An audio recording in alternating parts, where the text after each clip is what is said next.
Good morning, students. Today now we are start civics chapter 6.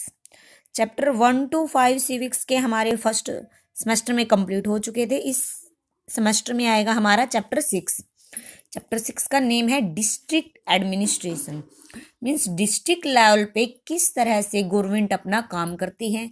ठीक है, कौन इसमें मेन रोल प्ले करता है, कैसे काम किया जाता है और किस तरह से काम किया जाता है. ठीक है, वो सब हम इस चैप्टर में रीड आउट करेंगे. डिस्ट्रिक्ट एडमिनिस्ट्रेशन में डिस्ट्रिक्ट कलेक्टर होता है, उसे डिप्टी कमिश्नर भी बोला जाता है, डिस्ट्रिक्ट कलेक्टर भी बोला जाता है. ठीक है, तो जैसे डिस्ट्रिक्ट कलेक्टर है, इसको डिप्टी कमिश्नर भी बोला जाता है या डीसी बोला जाता है. डिस्ट्रिक्ट कलेक्टर क्यों? क्योंकि ये सारे लैंड रिकॉर्ड रखता है, सभी जो टैक्सेस होते हैं उसको कलेक्ट करता है, इसलिए इसको डिस्ट्रिक्ट कलेक्टर बोला गया है. Now we start. District administrations, the fundamental unit of government. Administrations below the state level is the district. जो गवर्नमेंट की फंडामेंटल यूनिट है, ठीक है, वो स्टेट लेवल से नीचे है. वो कौन सी है? हमारी डिस्ट्रिक्ट. जो स्टेट से नीचे होती है, स्टेट लेवल होता है. ठीक है, स्टेट जैसे हमारे यहाँ पे हरियाणा में 22 डिस्ट्रिक्ट हैं. ठीक है, हरियाणा एक स्टेट है और इसमें डिस्ट्रिक्ट कितने हैं? 22 डिस्ट्रिक्ट हैं. तो हरियाणा जो स्टेट है वो 22 डिस्ट्रिक्ट में डिवाइड है. State in India are divided into districts. The districts are further divided into blocks और तहसील एंड तालुकास. जो तालुकास वर्ड है वो एंशियंट टाइम में यूज किया जाता था. आज के टाइम में ब्लॉक्स एंड तहसील वर्ड को यूज किया जाता है. जो डिस्ट्रिक्ट है वो डिवाइडेड है ब्लॉक्स में, तहसील्स में.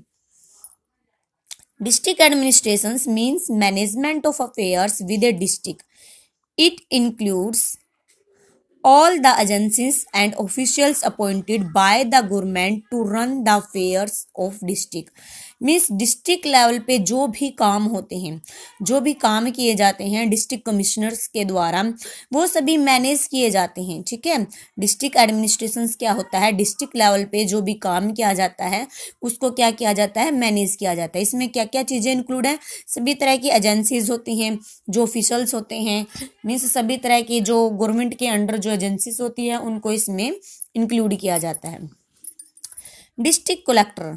The district falls under the charge of a district officers called deputy commissioner or district collector. The district falls under the charge of a district officers. जो डिस्ट्रिक्ट एडमिनिस्ट्रेशन का जो officers होता है उसको क्या बोला जाता है? डिप्टी कमिश्नर बोला जाता है या डिस्ट्रिक्ट कलेक्टर बोला जाता है. डीसी आपने सुना होगा ना, डीसी ये वही है डिस्ट्रिक्ट कलेक्टर, जो मेन हेड होता है डिस्ट्रिक्ट का. District collector is appointed by the state government from IAS cadres and act as the representative of the state government. जो डिस्ट्रिक्ट कलेक्टर है वो किसके द्वारा अपॉइंट किया जाता है? जो IAS कार्डर्स होते हैं. कार्डर्स होते हैं जो जितने भी तरह के IAS होते हैं, उन्हीं में से उसी IAS के ग्रुप में से एक को क्या बना दिया जाता है? डिस्ट्रिक्ट कलेक्टर बना दिया जाता है. All functions and responsibilities of district administrations comes under his jurisdiction. जितने भी फंक्शंस होते हैं, जितने भी काम होते हैं डिस्ट्रिक्ट लेवल पे, जितने भी रिस्पॉन्सिबिलिटीज होती है वो किसके अंडर आती हैं? डीसी के अंडर आते हैं, डिस्ट्रिक्ट कलेक्टर के अंडर आते हैं. जो किसी भी तरह की जुरिडिक्शन है, न्याय है, वो सभी डिस्ट्रिक्ट कलेक्टर के अंडर आते हैं. District collector has been called as the eyes, ears, arms of the state government. District collector को, डीसी को स्टेट गवर्नमेंट की आंख, कान और बाजू बोला गया है. मीन्स जो सारे काम है वो किस पे बेस्ड होते हैं? डिस्ट्रिक्ट कलेक्टर पे. Functions and responsibilities of district administration. अब इनकी फंक्शंस क्या हैं, क्या रिस्पॉन्सिबिलिटीज हैं, किस तरह का काम करता है ये? Earlier the main duty of collector was the collection of government dues and land revenues. जो पहले के टाइम की बात है, थोड़े से समय पहले की, जो डिस्ट्रिक्ट कलेक्टर की जो ड्यूटी होती थी उसका काम क्या होता था? कलेक्शन करना होता था. सभी तरह के ड्यूज को, टैक्सेस को, लैंड रेवेन्यू को, इनको कलेक्ट करना होता था. But in that time that is how he goat the name collector. इसलिए ही इसका नाम क्या पड़ा, कलेक्टर पड़ा। क्यों? क्योंकि इसको ये सभी तरह के क्या करते थे, कलेक्शन करते थे, रिवेन्यू का कलेक्शन करते थे, लैंड रेवेन्यू का कलेक्शन करते थे, टैक्सेस का कलेक्शन करते थे, ठीक है। But today his functions and responsibilities are as follow. But आज के टाइम में जो डिस्ट्रिक्ट कलेक्टर के फंक्शंस है, रिस्पॉन्सिबिलिटी हैं, वो सिर्फ रेवेन्यू को कलेक्ट करना ही नहीं है, बल्कि बहुत सारे काम इसमें ऐड किए गए हैं। Maintenance of law and order, जैसे लॉ और ऑर्डर को कौन मेंटेन करता है, डिस्ट्रिक्ट कलेक्टर मेंटेन करता है। Maintenance of land record and land acquisition, land acquisitions क्या होता है, जैसे लैंड को खरीदना हो गया, बेचना हो गया, ठीक है, जैसे बोलियां वगैरह लगाई जाती हैं, या लैंड रिकॉर्ड रखा जाता है कि किस बंदे के पास कितनी लैंड है, कहाँ कहाँ पे है, कौन सी लैंड फर्टाइल है, कौन सी इनफर्टाइल है, वो सभी किसके अंडर आते हैं, डिस्ट्रिक्ट कलेक्टर के अंडर आते हैं। कलेक्शन ऑफ रेवेन्यू, रेवेन्यू को कलेक्ट करना है, रेवेन्यू को क्या इनकम बोला जाता है।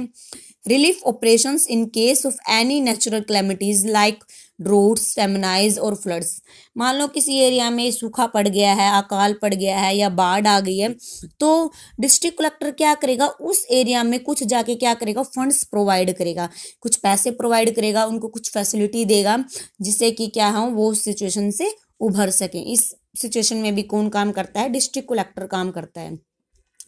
Civics amenities and public services, civics amenities means सभी तरह की फैसिलिटी है, जैसे हेल्थ केयर फैसिलिटी है, ठीक है, या पब्लिक सर्विसेज है, जो भी पब्लिक सर्विसेज है, ट्रांसपोर्टेशन के आता है इसके अंडर, वो हमें कौन प्रोवाइड करेगा, किसके अंडर आएंगे, डिस्ट्रिक्ट कलेक्टर के अंडर आते हैं।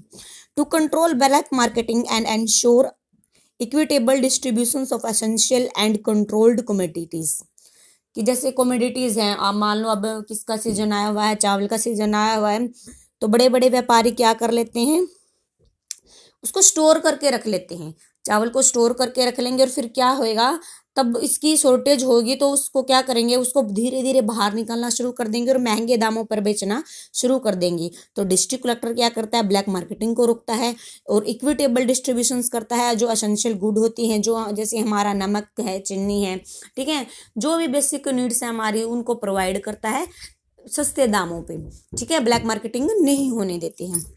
सुपरविजन ऑफ पंचायत राज, पंचायत राज के जो भी सिस्टम होते हैं, जो भी काम होते हैं, उनका सुपरविजन करता है मीन्स उसकी देख रेख करता है।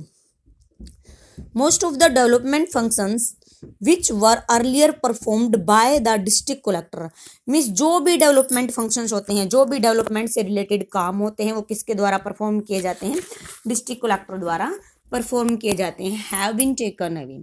These days, the district collector is more of coordinator. She coordinates the work of Gram Panchayat, Panchayat Samiti and Jila Parishad and provides leadership. These days, the district collector is more of a coordinator के रूप में भी काम करता है, जैसे coordinate काम करता है, ग्राम पंचायत के जो काम होते हैं, पंचायत समिति के काम होते हैं, या जिला परिषद के लेवल पे जो भी काम होता है, इनकी क्या करता है, लीडरशिप करता है, ठीक है, कि कौन किस तरह से अपना काम कर रहा है, कौन बेस्ट तरीके से कर रहा है कि नहीं कर रहा है। Maintenance of law and order, maintenance of law and order is most important duty of collector. Law और ऑर्डर को जिस डिस्ट्रिक्ट का वो डिस्ट्रिक्ट कलेक्टर है, ठीक है, उस एरिया में लॉ और ऑर्डर को किस तरह से मेंटेन करना है, ये उसकी मेन ड्यूटी है।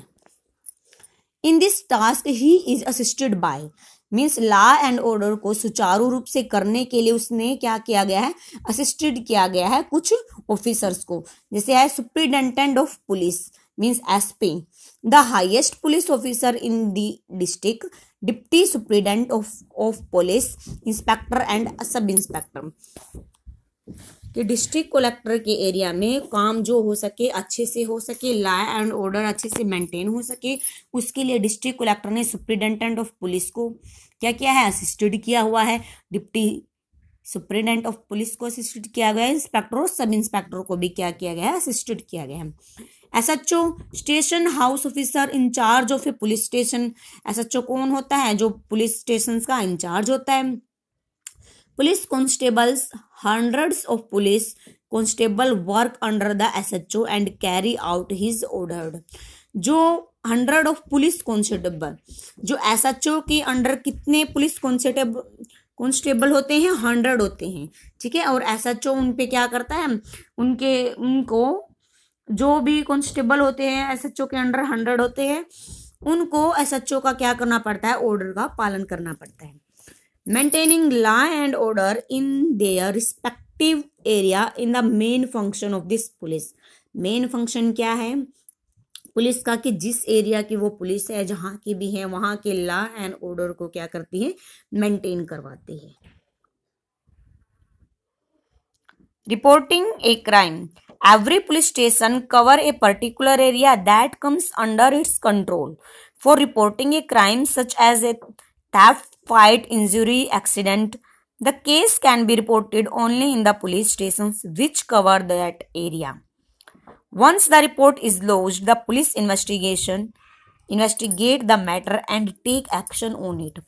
मीन्स जिस भी पुलिस स्टेशन के अंडर जो भी एरिया आता है उसका क्या करते हैं, उस पर कंट्रोल करती है। कैसे, मान लो उस एरिया में क्या हो, कोई क्राइम हो रहा है या किसी ने चोरी कर ली है या इंजरी हो गई या एक्सीडेंट हो गया है, तो सबसे पहले पुलिस क्या करती है, उस एरिया की पुलिस को क्या करनी पड़ती है, रिपोर्ट देनी पड़ती है, या तब रिपोर्ट कैच करेगी पुलिस, क्या करेगी, once the report is lodged, तब पुलिस के पास रिपोर्ट लॉज करी जाएगी, रिपोर्ट दर्ज कराई जाएगी, उसके बाद ही पुलिस क्या करेगी, एक्शन लेना शुरू करेगी, इन्वेस्टिगेशंस लेना शुरू करेगी।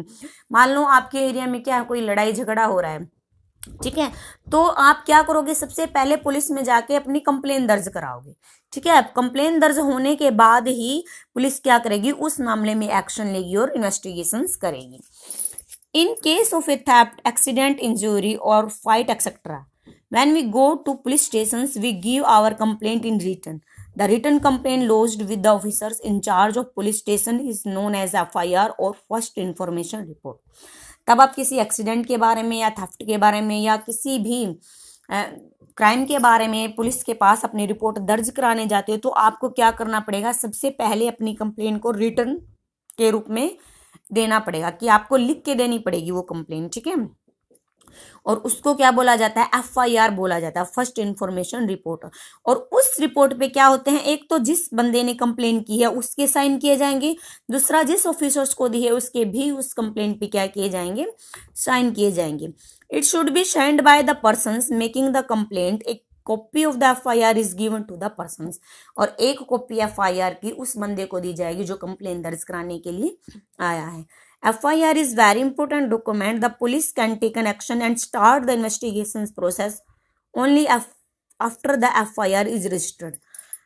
FIR क्या एक इम्पोर्टेंट डॉक्यूमेंट होता है, क्यों होता है, क्योंकि पुलिस क्या होती है, FIR के बेस पे ही इन्वेस्टिगेशंस करना शुरू करती है, ठीक है। इसलिए FIR को इम्पोर्टेंट डॉक्यूमेंट माना गया है। अगर FIR दर्ज नहीं होगी पुलिस किसी तरह का एक्शन नहीं लेगी, ठीक है। आज के लिए इतना ही, ओके।